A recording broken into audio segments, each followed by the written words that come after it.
Hollywood வரலாற்றிலேயே மிகப்பெரிய கொள்ளை திரையில் நடக்கவில்லை. அது அமைதியாக ஏசி அறைகளில் எக்செல் ஷீட்களுக்கு நடுவே நடந்து முடிந்தது. கடந்த 15 ஆண்டுகளில் நியூயார்க் முதல் மும்பை வரை சில நிதி நிறுவனங்கள் சினிமாவை ஒரு கலையாக பார்ப்பதை நிறுத்திவிட்டு அதை ஒரு நிதியியல் சொத்தாக மாற்றிவிட்டார்கள். இதைத்தான் அவர்கள் சினிமேட்டிக் ஆர்பிட்ரேஜ் என்கிறார்கள்.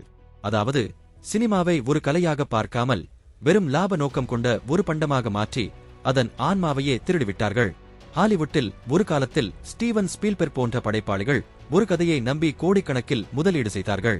ஆனால் இன்று டிஸ்னி அல்லது வார்னர் பிரதர்ஸ் போன்ற நிறுவனங்கள் ஒரு தனித்துவமான கதையை விட ஏற்கனவே தெரிந்த ஒரு சூப்பர் ஹீரோ அல்லது ஒரு பழைய ஹிட் படத்தின் 2ஆம் பாகத்தையே விரும்புகின்றன. இது ஒரு பாதுகாப்பான முதலீடாக பார்க்கப்படுகிறது. ஆனால் கலை இங்கே பலியாகிறது. 2000 களுக்கு பிறகு பட்ஜெட்கள் எகிரின. மார்க்கெட்டிங் செலவு இரட்டிப்பானது. ஹாலிவுட் ஸ்டுடியோக்கள் முதல் இந்திய தயாரிப்பாளர்கள் வரை அனைவரும் பயந்தனர். அந்த பயத்தை பயன்படுத்தித்தான் பிரைவேட் எக்விட்டி நிறுவனங்கள் உள்ளே நுழைந்தன. அவர்களுக்கு திரைக்கதை முக்கியமல்ல, லாப கணக்கு மட்டுமே முக்கியம். அவர்கள் புதிய விதிகளை உருவாக்கினார்கள். காமோடிட்டி சினிமா இன்று ஒரு கலையாக இல்லாமல் லாபம் மட்டுமே தரும் ஒரு பண்டமாக மாறிவிட்டது. ஒரு படத்தை நம்பி பணம் போடாதே, 20 படங்களை ஒன்றாக எடு. புள்ளி விவரப்படி அதில் சில படங்கள் ஜெயிக்கும், அது எல்லா நஷ்டத்தையும் ஈடுகட்டும். முன்கூட்டிய விற்பனை. படம் தியேட்டருக்கு வரும் முன்பே ஓடிடி மற்றும் சேட்டிலைட் உரிமைகளை விற்று தயாரிப்பாளர்கள் லாபம் பார்த்து விடுகிறார்கள். இதனால் ரசிகர்களின் உண்மையான விமர்சனம் தயாரிப்பாளரை எட்டாமலேயே போய்விடுகிறது. மலையாள சினிமா பட்ஜெட் கணக்குகளை தாண்டி ஒரு நல்ல கதை எப்படி உலகையே திரும்பி பார்க்க வைக்கும் என்பதற்கு மலையாள சினிமா இன்று சான்றாக நிற்கிறது. பாலிவுட்டில் இன்று ஒரு கதைக்கு தேவையான நடிகர்களை விட சமூக வலைதள பின்தொடர்பவர்கள் மற்றும் பிராண்ட் மதிப்பு அதிகம் உள்ள நடிகர்களே தேர்ந்தெடுக்கப்படுகிறார்கள். ஒரு காலத்தில் விநியோகஸ்தர்கள் தியேட்டர் வசூலை நம்பி படம் வாங்கினார்கள். நல்ல கதையுள்ள நடுத்தர பட்ஜெட் படங்கள் இன்று தியேட்டர்களுக்கு வராமலேயே ஓடிடிக்கு தள்ளப்படுகின்றன. ஒரு படம் உருவாவதற்கு முன்பே அதன் காஸ்டிங் அல்காரிதத்தால் தீர்மானிக்கப்படுகிறது. இன்று தென்னிந்தியாவில் ஒரு பெரிய படம் எடுக்கப்படுகிறது என்றால் அதன் பட்ஜெட் என்பது தமிழ்நாட்டை மட்டும் நம்பி இருப்பதில்லை. இந்தி மார்க்கெட்டுக்கு ஒரு வில்லன், தெலுங்குக்கு ஒரு நகைச்சுவை நடிகர், கேரளாவுக்கு ஒரு பாடகி. இது கலாச்சார பரிமாற்றம் போல தெரிந்தாலும் உண்மையில் இது ஒரு இன்வெஸ்ட்மெண்ட் லாஜிக்.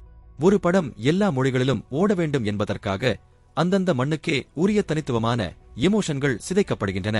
இன்று தயாரிப்பு நிறுவனங்களில் அமர்ந்திருப்பவர்கள் பெரும்பாலும் சினிமா தெரிந்தவர்கள் அல்ல, அவர்கள் MBA படித்த மேலாளர்கள். ஒரு இயக்குனரை அவர்கள் ஒரு படைப்பாளியாக பார்ப்பதில்லை, மாறாக லாபத்தை பெற்றுத்தரும் ஒரு கருவியாக மட்டுமே பார்க்கிறார்கள். அதனால்தான் கையில் ஸ்டார் இல்லாத இயக்குனர்களை அவர்கள் ஒரு பொருட்டாகவே மதிப்பதில்லை.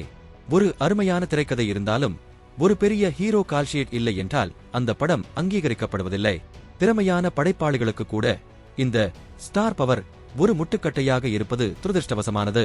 அல்காரிதத்திற்கு ஒரு புதுமுக இயக்குனரின் திறமையை விட ஒரு ஸ்டாரின் இன்ஸ்டாகிராம் தான் லாபகரமாக தெரிகிறது. இந்த நிலையைத்தான் தி டேலண்ட்லெட் டெத் ட்ராப் என்று அழைக்கிறார்கள். ஒரு இயக்குனர் தன் கதையை சொல்லச் சென்றால் இந்த கதையில் இந்த ஹீரோவுக்கு ஏற்றவாறு சீன் வைப்போமா போன்ற ஆலோசனைகள் வழங்கப்படுகின்றன. இது இயக்குனரை ஒரு படைப்பாளி என்ற நிலையிலிருந்து மாற்றி ஒரு தொழில்நுட்ப கலைஞராக மட்டுமே சுருக்குகிறது. தயாரிப்பு நிறுவனங்கள் ஸ்டார்களுக்கு கொடுக்கும் அதீத முக்கியத்துவத்தால் இயக்குனர்கள் அந்த ஸ்டார்களின் விருப்பத்திற்கேற்ப கதையை மாற்ற வேண்டிய கட்டாயத்திற்கு தள்ளப்படுகிறார்கள். இது ஒரு இயக்குனரின் சுயமரியாதையையும் படைப்பு சுதந்திரத்தையும் முழுமையாக பறித்துவிடுகிறது. இன்று தயாரிப்பு நிறுவனங்களில் இயக்குனர்களை சந்திக்க விடாமல் தடுக்கும் ஒரு பெரிய சுவர் இருக்கிறது.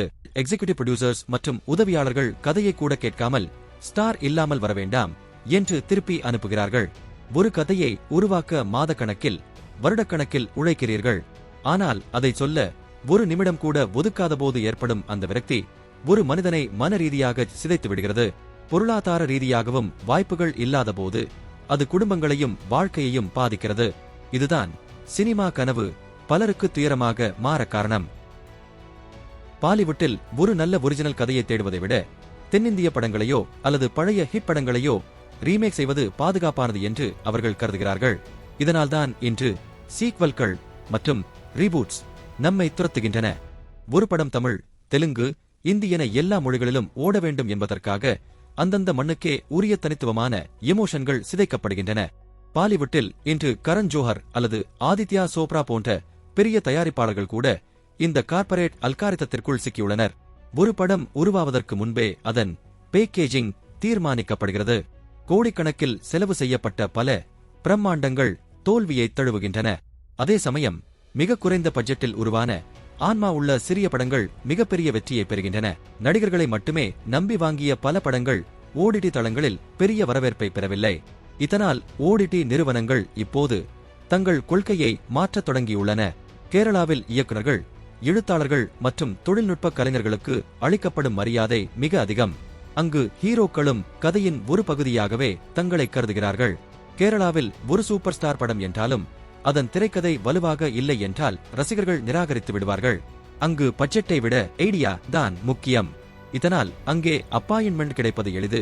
ஏனெனில் அவர்கள் எதிர்பார்ப்பது உங்கள் கதையைத்தான், உங்கள் பின்னால் இருக்கும் ஹீரோவை அல்ல. மலையாள படங்கள் பெரும்பாலும் மிக குறைந்த பட்ஜெட்டில் யதார்த்தமான இடங்களில் படமாக்கப்படுகின்றன. குறைந்த பட்ஜெட் காரணத்தினால் படம் வெளியாவதற்கு முன்பே ஓடிடி மற்றும் சாட்டிலைட் மூலம் லாபத்தை அடைந்து விடுகிறார்கள். இதனால் வெளியீட்டு சிக்கல்கள், ரிலீஸ் பிரஷர் அவர்களுக்கு மிக குறைவு. அமேசான் போன்ற நிறுவனங்கள் ஒரு மலையாள படம் என்றால் அதில் பெரிய ஸ்டார் இல்லை என்றாலும் வாங்குவதற்கு தயாராக இருக்கிறார்கள். இதற்கு காரணம் அவர்கள் கடந்த காலங்களில் கொடுத்த தரமான உள்ளடக்கம். மலையாள சினிமா அந்த நம்பகத்தன்மையை உருவாக்கியுள்ளது. கேரளாவிற்கு போ என்று சொல்வது தீர்வாகாது. மாறாக கேரள சினிமா பின்பற்றும் அந்த ஆரோக்கியமான முறை ஏன் இங்கே வரக்கூடாது என்பதுதான் உங்கள் கேள்வி. மலையாள சினிமாவில் எழுத்தாளருக்கு கிடைக்கும் முதல் மரியாதை இங்கும் கிடைக்கும். ஒரு திரைக்கதை எழுத்தாளர் அங்கீகரிக்கப்பட்டால் மட்டுமே காலத்தால் அழியாத படைப்புகள் உருவாகும்.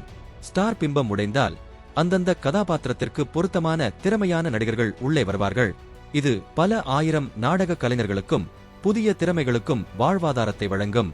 பெரிய ஸ்டார் படங்களை நம்பி நஷ்டமடையும் தியேட்டர் உரிமையாளர்கள் வாரம் ஒரு நல்ல சிறிய பட்ஜெட் படம் ஓடினால் நிம்மதி அடைவார்கள்.